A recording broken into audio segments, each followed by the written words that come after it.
આસમાને પહોંચી ગયા અને પછી અચાનક જ જમીન પર. તો સવાલ એ છે કે આટલો મોટો ઘટાડો કેમ થયો? શું આ ગભરાવાની વાત છે કે પછી રોકાણકારો માટે એક મોટી તક? ચાલો આખી વાતને જરા ઊંડાણથી સમજીએ. યાદ છે ને, હજુ હમણાં જાન્યુઆરી મહિનાની જ વાત છે. સોનાએ 10 ગ્રામ દીઠ 1.80 લાખનો ઐતિહાસિક આંકડો પાર કરી લીધો હતો. આખા માર્કેટમાં જાણે ઉત્સવનો માહોલ હતો. બધા એ જ વિચારતા હતા કે આ તેજી હવે ક્યાં જઈને અટકશે. પણ પછી ફેબ્રુઆરી આવ્યો અને આખી ગેમ જ પલટાઈ ગઈ. જાન્યુઆરીની એ રેકોર્ડતોડ ઊંચાઈ અને અત્યારના ભાવ જુઓ, તફાવત કેટલો મોટો છે. બજારની ભાષામાં કહીએ તો આ એક મોટું કરેક્શન છે અને એ પણ એટલી ઝડપથી આવ્યું કે બધા જોતા જ રહી ગયા. તો મૂળ સવાલ એ જ છે કે ભાઈ આવું તો થયું શું? આટલી જોરદાર તેજી પછી ભાવ અચાનક આમ કેમ તૂટી પડ્યા? આ ઉતાર ચઢાવ પાછળ કયા કારણો જવાબદાર છે? ચાલો એક પછી એક બધા કારણોની તપાસ કરીએ. તો ચાલો હવે જરા ઊંડા ઉતરીએ અને સમજીએ કે આ ભાવ તૂટવા પાછળનું ગણિત શું છે. કારણ કે આ ઉથલપાથલ પાછળ કોઈ એક નહીં પણ ઘણા બધા રાષ્ટ્રીય અને આંતરરાષ્ટ્રીય કારણો જોડાયેલા છે. સૌથી પહેલાં તો આ કરેક્શન શબ્દને સમજી લઈએ. સાવ સાદી ભાષામાં જ્યારે કોઈ વસ્તુનો ભાવ એની સૌથી ઊંચી કિંમતથી 10% કે એનાથી વધારે નીચે આવે ત્યારે એને કરેક્શન કહેવાય છે. આ કોઈ ગભરાવાની વાત નથી હોતી. ઉલટાનું ઘણા એક્સપર્ટ્સ આને એક હેલ્ધી માર્કેટની નિશાની માને છે. અત્યારે સોના ચાંદીમાં બસ આ જ થઈ રહ્યું છે. એક્સપર્ટ્સનું માનીએ તો આ ઘટાડા પાછળ 4 મુખ્ય કારણો છે.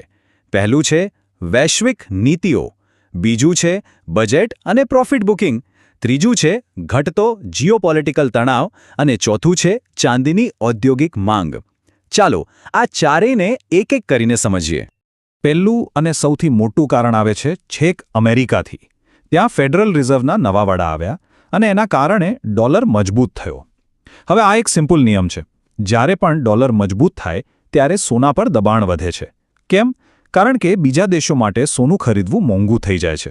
એટલે માંગ ઘટે અને ભાવ નીચે આવે. બીજું કારણ આપણા દેશ સાથે જોડાયેલું છે.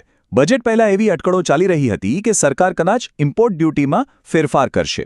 એની સાથે સાથે જે લોકોએ નીચા ભાવે સોનું ખરીદી રાખ્યું હતું એમને થયું કે બસ આ જ મોકો છે નફો કમાવાનો. એટલા એમણે ઊંચા ભાવે વેચવાનું શરૂ કર્યું, જેને આપણે પ્રોફિટ બુકિંગ કહીએ છીએ.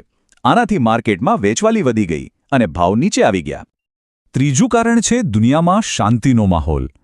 જ્યારે ઈરાન અને અમેરિકા વચ્ચે તણાવ ચાલતો હતો ત્યારે લોકો ડરના માર્યા સોનામાં રોકાણ કરતા હતા.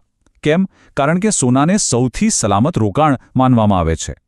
હવે જ્યારે એ તણાવ ઓછો થઈ ગયો છે ત્યારે રોકાણકારોનો વિશ્વાસ પાછો આવ્યો છે અને તેઓ સોનાને બદલે કોપર જેવી ઔદ્યોગિક ધાતુઓમાં પૈસા લગાવી રહ્યા છે.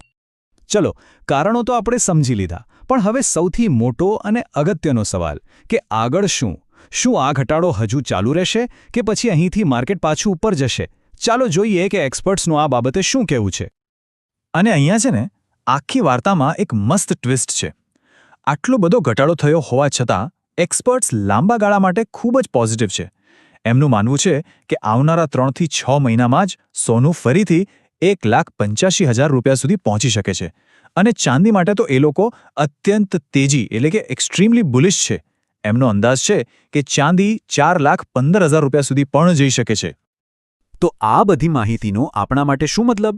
જો કોઈ અત્યારે રોકાણ કરવાનું વિચારી રહ્યું હોય તો આ પરિસ્થિતિમાં શું કરવું જોઈએ? ચાલો એક્સપર્ટ શું રણનીતિ અપનાવવાની સલાહ આપે છે એના પર એક નજર કરીએ. મોટાભાગના નિષ્ણાતોનો એક જ મંત્ર છે, બાય ઓન ડિપ્સ. એટલે કે જ્યારે પણ બજાર નીચે આવે ત્યારે ડરવાની જરૂર નથી. ઉલટાનું એને ખરીદી કરવાની એક તક તરીકે જોવી જોઈએ. આ રોકાણ જગતનો એક જાણીતો અને અજમાવેલો નુસ્ખો છે. તો આ બાય ઓન ડિપ્સ કરવું કેવી રીતે? એકદમ સિમ્પલ છે. 2 નિયમ યાદ રાખો. પહેલું, દરેક ઘટાડાને ગભરાટ નહીં પણ તક તરીકે જુઓ. અને બીજું, ક્યારેય એકસાથે બધી રકમનું રોકાણ ન કરો. એના બદલે ધીમે ધીમે ટુકડે ટુકડે ખરીદી કરો. આનાથી તમારું જોખમ વહેંચાઈ જાય છે અને લાંબા ગાળે ફાયદો થાય છે. હા, રોકાણ કરતી વખતે આ 2 આંકડા ખાસ મગજમાં રાખજો. સોના માટે 1,40,000 રૂપિયા અને ચાંદી માટે 2,50,000 રૂપિયા. આ એવા સપોર્ટ લેવલ છે, એટલે કે એક મજબૂત ફ્લોર જેવું કામ કરે છે. જો ભાવ આનાથી પણ નીચે જાય તો વધુ ઘટાડો આવી શકે છે, પણ જો ભાવ અહીંથી જ પાછા ઉપર જવા લાગે તો સમજવું કે તેજી પાછી ફરી રહી છે. તો આપણે જ્યાંથી શરૂઆત કરી હતી એ જ સવાલ પર પાછા આવીએ. શું આ ઘટાડો રોકાણ માટે એક સુવર્ણ અવસર છે? જુઓ, એક્સપર્ટ્સના મતે લાંબા ગાળાના સંકેતો તો ખૂબ જ સારા છે. એવું બની શકે કે અત્યારનો આ ઘટાડો ભવિષ્યની મોટી તેજી પહેલાંની એક નાનકડી બ્રેક હોય. પણ હા, એક વાત હંમેશા યાદ રાખજો, રોકાણનો કોઈપણ નિર્ણય પોતાની સમજણ અને નાણાકીય સલાહકારની સલાહ લીધા પછી જ કરવો જોઈએ.